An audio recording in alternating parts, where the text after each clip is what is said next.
AK Vajpayee, मैं same सवाल आपके पास लेकर आऊंगी। 6 महीना पहले बीजेपी के 2 बड़े नेता चिट्ठी लिखते हैं, सेंट्रल लीडरशिप को भी लिखते हैं, केंद्रीय नेतृत्व को भी लिखते हैं और DY विजयेंद्र को भी लिखते हैं, पार्टी के अध्यक्ष हैं जो, और GS प्रशांत उसे खारिज कर दे रहे हैं कि इलेक्शन टाइम पर। 6 महीने पहले तो इलेक्शन टाइम भी नहीं था। देखिए, जो भी घटना हुई है हम उनको डिफेंड करने के लिए नहीं है और ना बीजेपी डिफेंड कर रही है। बड़ा साफ है कि जिस आदमी ने क्राइम किया है उसको पनिशमेंट होनी चाहिए, लेकिन इस कंट्री में इसके साथ साथ रूल ऑफ द लॉ भी है। अभी मैंने पढ़ा है, इसमें सारे फैक्ट्स चेक किए हैं, तो फैक्ट चेक में आए कि पॉलिटिकल राइवलरीज का मामला है ये प्रैक्टिकली अभी जो देख से। और ये जो 3000 वीडियो शूट हुए, एक सेकंड, उसी का जिनमें बाकायदा प्रज्वल रेवन्ना की आवाज है। नहीं, मैं ये कह रहा हूँ कि पॉलिटिकल राइवलरी का मामला है ये, और ये मैं फैक्ट से प्रूव करने की कोशिश करता हूँ। I am not defending. नहीं, मैं पॉलिटिकल राइवलरी पर, मैं अगर AK वाजपेयी, थोड़ा सा मुझे वक्त दीजिए, मैं पॉलिटिकल राइवलरी पर और पॉलिटिकल स्टेटमेंट ही मैंने साइड में रख दी है। I am not talking about political rivalries today. तीन फैक्ट बता दूं।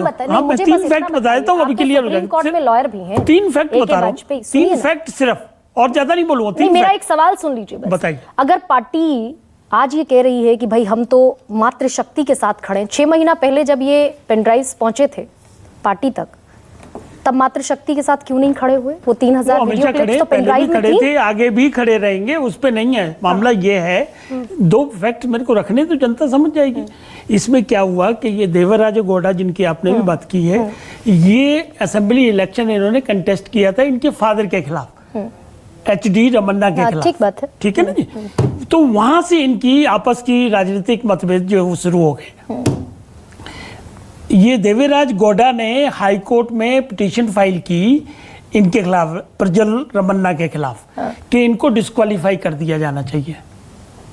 वो पिटीशन सुप्रीम कोर्ट में गई, स्टे उन्होंने कर दिया सुप्रीम कोर्ट ने, वो पेंडिंग है आज भी।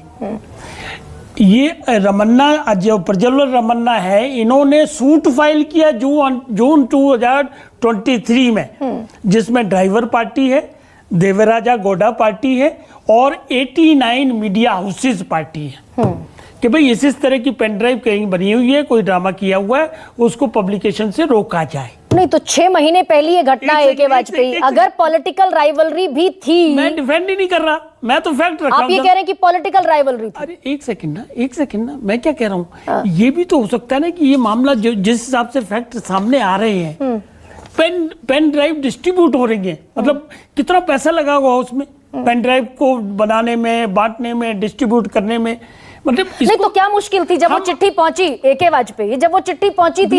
बीजेपी का क्या रोल है इसमें? नहीं ठीक है, अरे आप उनके साथ गठबंधन में शामिल हैं, आपके सर्वोच्च नेता उनके लिए प्रचार कर रहे हैं, तो आपकी जिम्मेदारी नहीं बनती कि आप किसके साथ मंच पर खड़े? अस्मिता और महिला के सम्मान के साथ कोई कंप्रोमाइज नहीं हो सकता। लेकिन कॉम्प्रोमाइज तो हो रहा था। नहीं, कोई कंप्रोमाइज, पॉलिटिकल अलायंस अलग है। आप बीजेपी को कैसे पकड़ लोगे कि बीजेपी ने अलायंस क्यों करी है? क्योंकि बीजेपी के पास वो पेनड्राइव मौजूद थी।